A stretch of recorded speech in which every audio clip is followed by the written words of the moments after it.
नमस्कार, स्वागत है आप सभी का हरियर छत्तीसगढ़ में। मैं हूं आपके साथ सुनील चौहान। पश्चिम बंगाल में बीजेपी की ऐतिहासिक जीत के बाद छत्तीसगढ़ के उप मुख्यमंत्री विजय शर्मा रायपुर पहुंचे, जहां उनका पार्टी कार्यकर्ताओं ने जोरदार स्वागत किया। उप मुख्यमंत्री विजय शर्मा ने कहा कि पश्चिम बंगाल में मिली जीत सिर्फ बीजेपी की नहीं बल्कि पूरे देश और राष्ट्र की जीत है।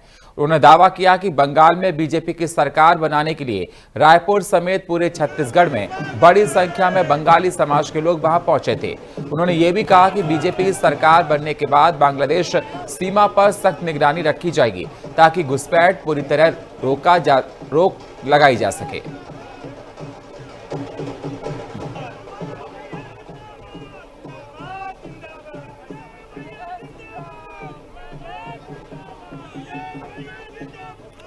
तो बंगाल की जीत के बाद देखा गया कि विजय शर्मा का जोरदार स्वागत किया गया, ढोल नगाड़ों के साथ स्वागत किया गया।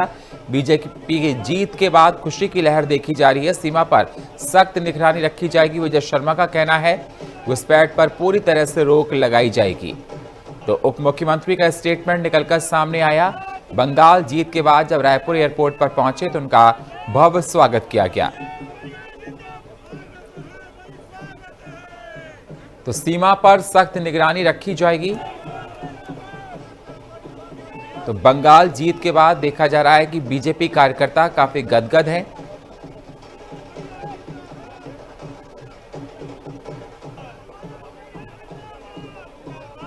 पश्चिम बंगाल की जीत भाजपा के लिए ही जरूरी नहीं थी, ये पश्चिम बंगाल के लिए भी उतनी ही जरूरी थी और उससे ज़्यादा जरूरी ये देश के लिए भी ये जीत है।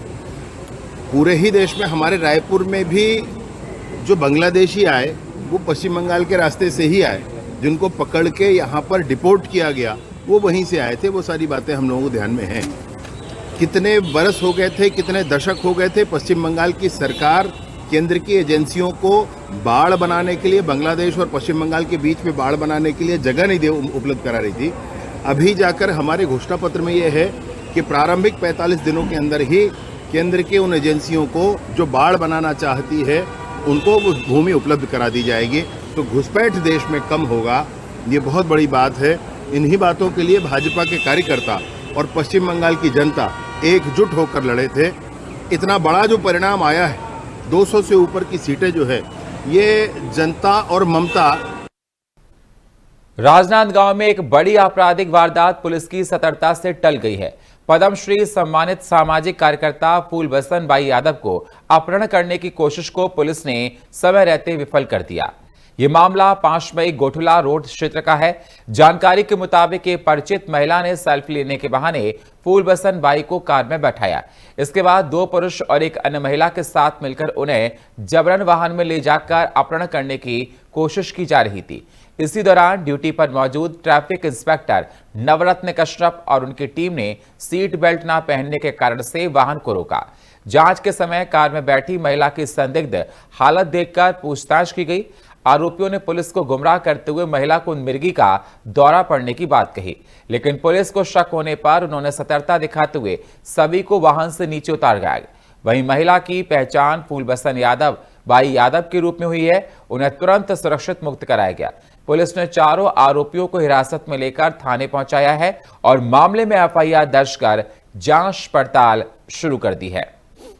1-2 महिला पुरुष घर में आ गए 10:30 बजे।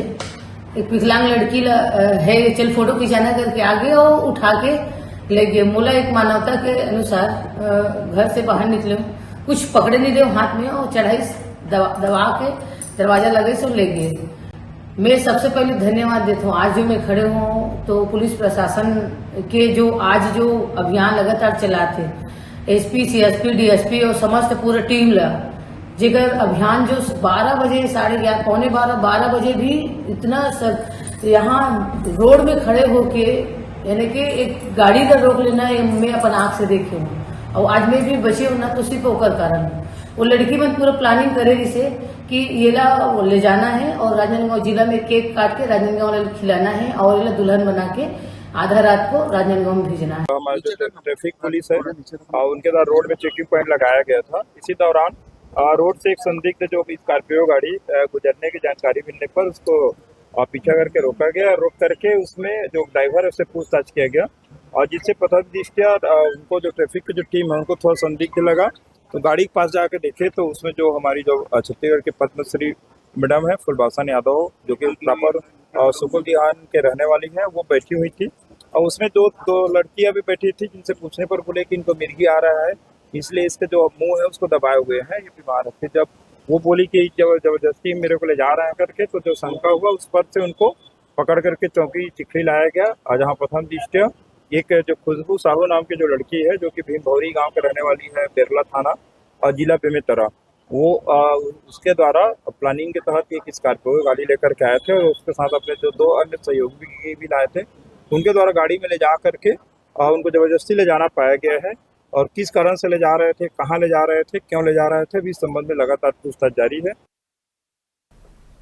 छत्तीसगढ़ के बालोद जिले में दिल्ली रजहरा क्षेत्र से अवैध लोक खनन के खिलाफ ग्रामीण का आंदोलन तेज हो गया है।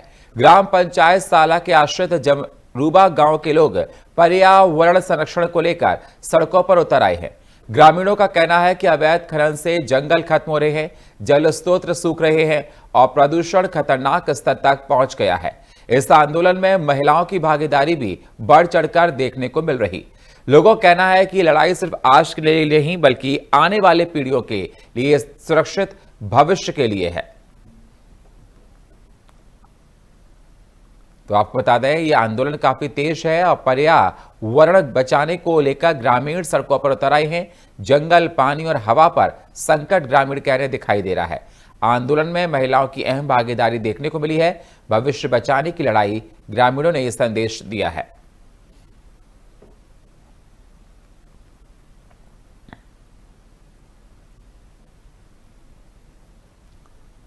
तो आपको बता दें कि बलौद में देखने को मिला कि तमाम ग्रामीण इकट्ठा हुए हैं। जंगल, पानी और हवा पर ये संकट उनका कह रहे हैं। तो आंदोलन में महिलाओं की अहम भागीदारी देखी जा रही है।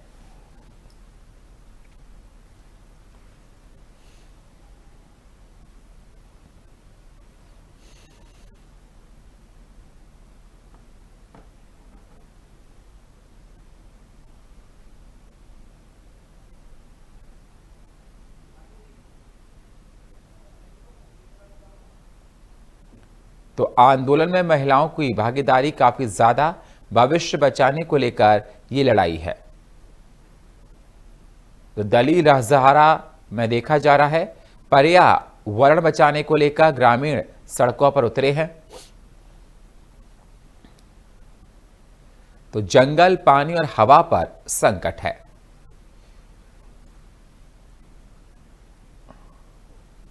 कारण यही है कि ये जो जमीन है हमार परंपरागत हमार जमीन है, एक से ये कहा थे बीएसपी है कि ये हमारे एग्रीमेंट में है, लेकिन हम जब खोजबीन करें तो वाकई ये लगते कि हमार ओकर ना ओकर पास कोई एग्रीमेंट पेपर है, ना ओकर पास कोई सबूत है।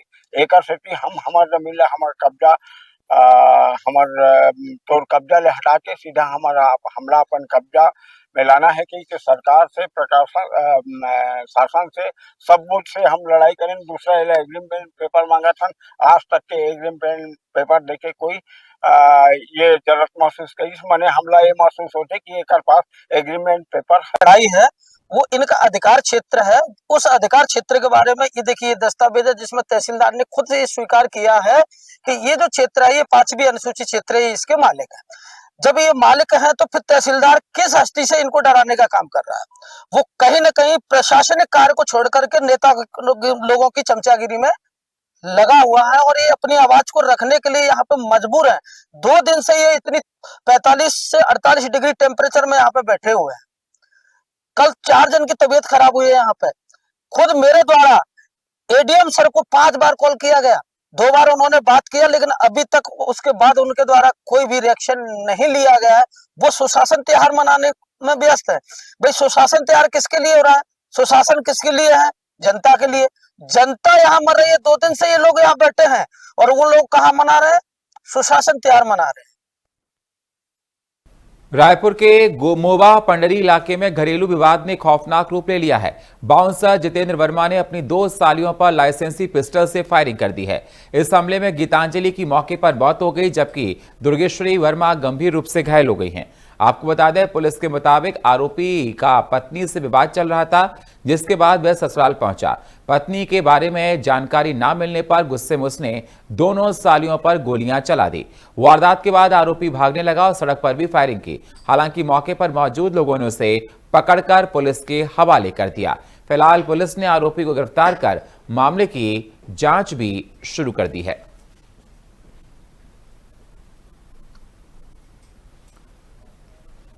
तो गुस्से में टूटा रिश्तों का बंधन। आपको बता दें, पत्नी ना मिलने पर पति ने दोनों सालियों को मौत के घाट उतार दिया। तो घरेलू विवाद की वजह से यह जानलेवा हमला देखने को मिला। लाइसेंसी पिस्टल से ये गोलियां चलाई गई हैं।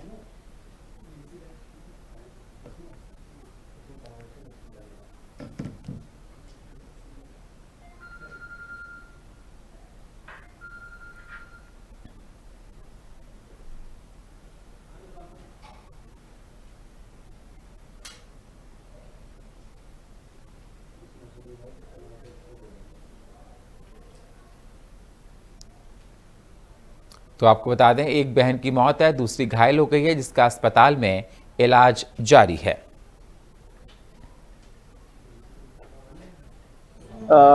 पुलिस स्टेशन पंडरी के अंदर एक सूचना आई थी कुछ समय जस्ट आधा घंटा पहले कि उषा प्राइड नामक जो जगह है, यहाँ पे हम लोग घर पे खड़े हुए हैं, यहाँ पर एक व्यक्ति के द्वारा 2 महिलाओं के ऊपर गोली चलाई थी। जब हम यहाँ पे टीम तुरंत इसके ऊपर पहुंची और जब तस्दीक करी तो जो आरोपी है जितेंद्र वर्मा, जो कि रिश्ते में जो लड़के जिनको गोली लगी उनका जीजा लगता है, उन दोनों लड़के को गोली मारा क्योंकि आपसी पारिवारिक विवाद था पति और पत्नी का। उससे रिलेटेड अभी तक हमें जो प्रारंभिक जांच है उसमें यही समझ में आया है। और आरोपी को जैसे ही उतरा वैसे आरोपी को तुरंत गिरफ्तार कर लिया गया है। सीन ऑफ क्राइम को हमने एकदम प्रोटेक्ट कर लिया ताकि उसमें इन्वेस्टिगेशन प्रॉपर तरीके से हो सके और साथ ही साथ उसके आगे जो उसकी विवेचना है वो जारी है। अभी जो प्रारंभिक सूचना है उसके हिसाब से ये बाउंसर का कार्य करता था और जो डिटेल्स है वो खंगाली जा रही है और आपके साथ सुबह शेयर की जाएगी। वेपन जो यूज किया हुआ था वो क्या लाइसेंसी था, बाउंसर था, तो किस तरह से इसकी लाइसेंस या काम में यूज करता था? जी, अभी जो हमारी प्रारंभिक सूचना है हम जब चेक कर रहे हैं उसमें लाइसेंस्ड वेपन पाया गया है। बाकी और अधिक जानकारी हम पुलिस से आपके साथ शेयर करेंगे। सर, जिसे गोली लगी वो जीवित है कि मृत्यु हो गया? उसमें से जो 2 महिलाएं थी उसमें से एक को काफी ज्यादा सेंसिटिव पॉइंट पर गोली लगी थी तो उसकी मृत्यु हो गई है और एक अभी भी जीवित है। रायपुर में भीषण गर्मी के बीच जल संकट लगातार गहराता जा रहा है। चंगोरा भाटा, मोबा, पंडरी, हाउसिंग बोर्ड कॉलोनी और न्यू राजेंद्र नगर जैसे कई इलाकों में लोगों को टैंकरों पर निर्भर रहना पड़ रहा। हालात इतने खराब है कि सुबह से देर रात तक टैंकरों से पानी सप्लाई की जा रही है, फिर भी जरूरत पूरी नहीं हो पा रही है। भूजल स्तर 400 फीट से नीचे पहुंचने के कारण से हैंडपंप और बोरिंग जवाब दे चुका है।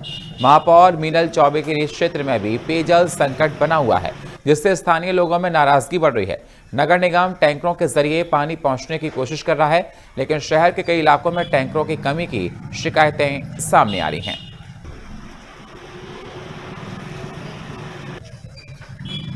तो देखा जा रहा है तमाम तरह की परेशानियां 400 फीट तो रायपुर में देख पानी के लिए लोगों में आक्रोश काफी बढ़ता जा रहा है। तो रायपुर में गर्मी के बीच में जल संकट लगातार गहराता जा रहा है। तमाम परेशानियां लोगों को उठानी पड़ रही हैं। तो महापौर क्षेत्र में पानी की भी भारी किल्लत देखने को मिल रही है। 400 फीट नीचे पहुंचा है रायपुर का भूजल स्तर। लोग पानी के लिए परेशान हो रहे हैं। भारी नाराजगी लोगों में देखी जा रही है।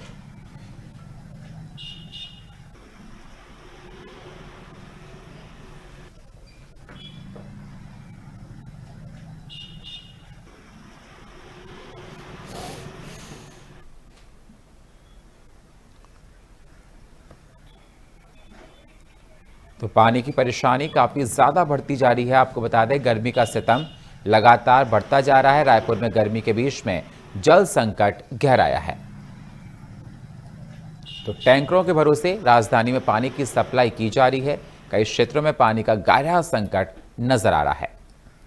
तो रायपुर में गर्मी के बीच में जल संकट गहराया है। आपको बता दें, जो महापौर क्षेत्र में भी पानी की भारी कमी, तमाम तरह की परेशानियां इलाके के लोगों को उठानी पड़ रही हैं। तो गर्मी का सितम भी लगातार बढ़ता जा रहा है रायपुर में, और इस मौके पर देखा जा रहा है कि पानी की किल्लत भी देखी जा रही है।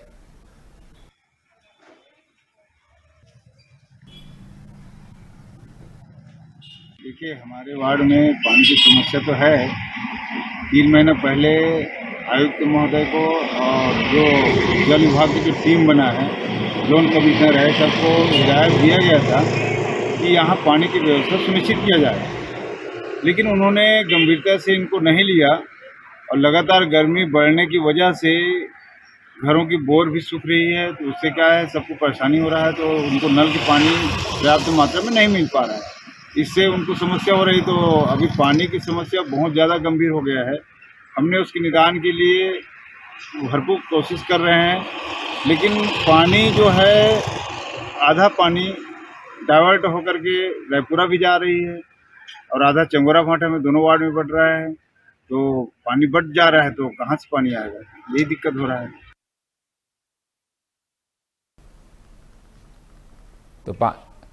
तो तमाम तरह की परेशानियां देखी जा रही हैं पानी को लेकर, और वक्त एक छोटे से ब्रेक का है। मिलते हैं एक छोटे से ब्रेक के बाद।